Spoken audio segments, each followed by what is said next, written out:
Defence lawyer గారు అడిగిన ప్రశ్నలకి నా దగ్గర సమాధానం లేకపోవచ్చు యువర్ ఆనర్.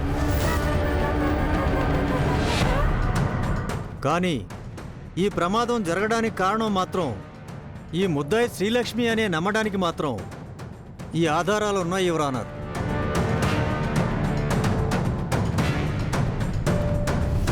అలాగే ప్రమాదంలో గాయపడిన వ్యక్తి మరణించాడన్న అనుమానాలు కూడా ఉన్నాయి యువర్ ఆనర్. పేదవాళ్లు కాబట్టి పోస్ట్ మార్టం లాంటి విషయాన్ని జీర్ణించుకోలేక బాడీని వాళ్లతో పాటే తీసుకెళ్లిపోయినట్టున్నారు your honour. Objection your honour. Objection overruled. Thank you your honour.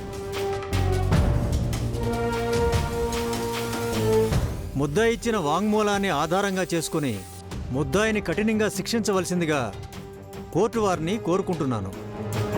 That's all your honour.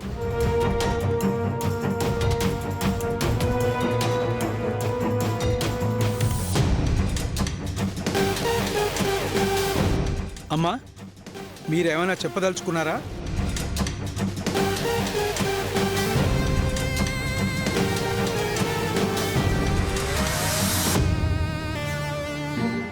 చెప్పమ్మా, మీరేమైనా చెప్పదలుచుకుంటే చెప్పండి.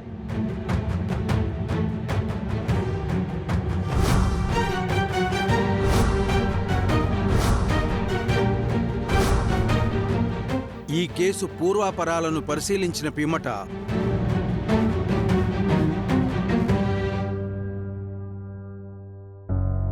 ముద్దాయి చేసిన ప్రమాదాన్ని తానే స్వయంగా ఒప్పుకుంది కాబట్టి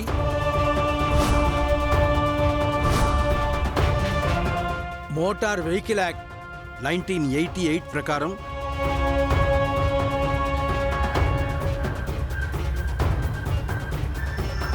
ముద్దాయికి ఒక్క నిమిషం జడ్జి గారు.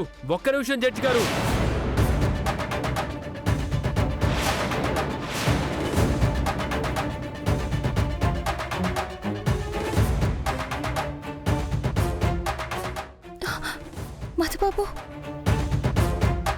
మేడీ,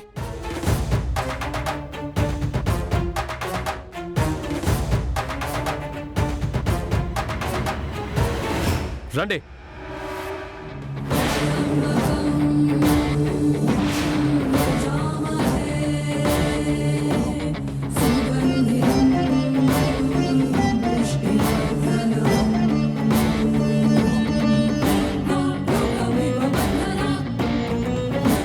జడ్జి గారు, మీరేమైనా చెప్పదలుచుకుంటే బోన్లోకి వచ్చి చెప్పండి. అలాగే సార్.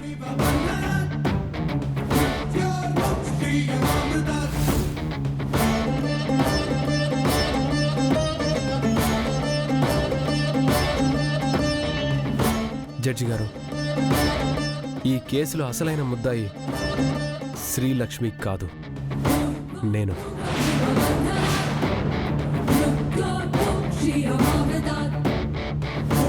అసలు జరిగింది యాక్సిడెంటే కాదు సార్, అదొక నాటకం.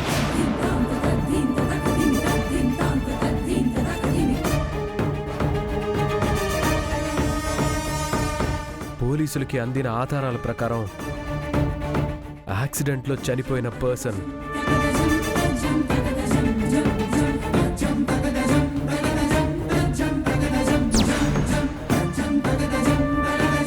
ఈ బుల్లిరాజు.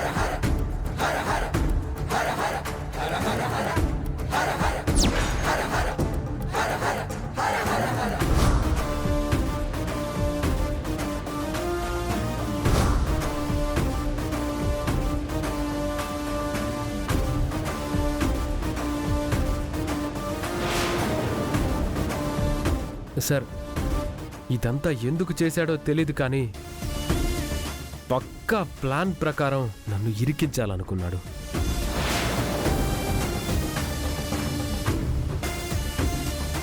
ఆధారాల్ని పోలీసులకి సబ్మిట్ చేయడానికి వెళ్తుంటే మళ్ళీ వచ్చి నన్ను కిడ్నాప్ చేశాడు.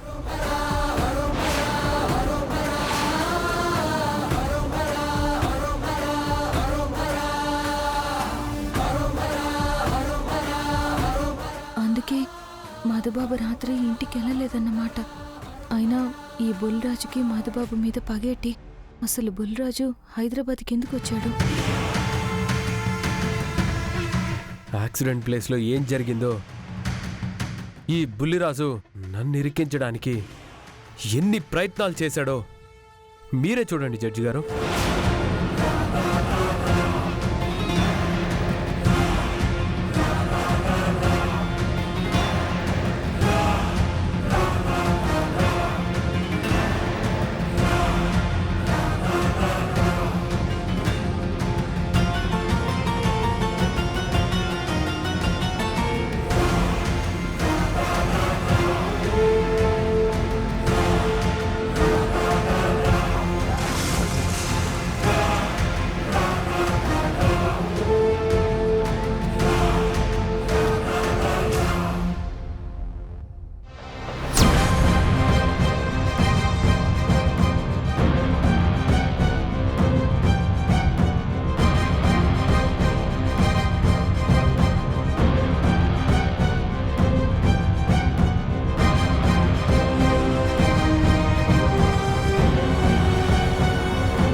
ఈ ఆధారాలను పరిశీలించిన పిమ్మట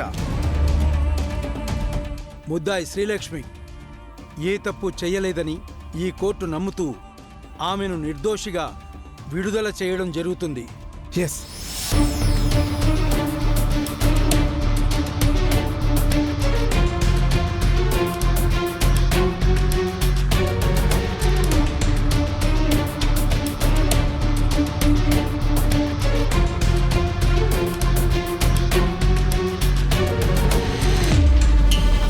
పోలీస్ స్టేషన్లో శ్రీలక్ష్మి మీద ఫైల్ అయిన ఎఫ్ఐఆర్ని కొట్టివేస్తున్నాం.